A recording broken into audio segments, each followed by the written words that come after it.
Hindi talaga. Wow! Sarap buhay ni Christmas ah.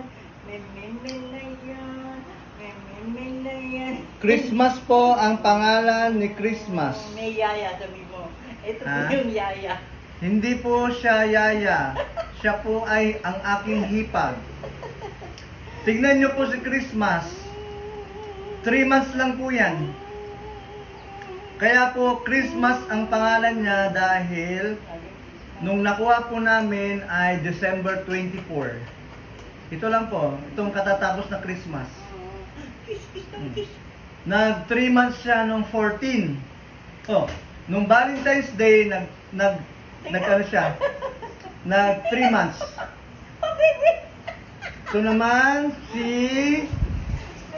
Love. Yan naman po si Lak. Hmm. Maganda rin ang pangalan, Lak. Siyempre, swerte. Lucky. Opo, Lak. Lucky. Yan, si Love. Okay.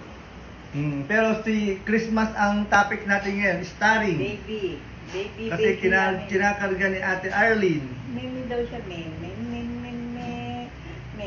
Okay mga kaibig. Bye-bye muna po mga kaibig.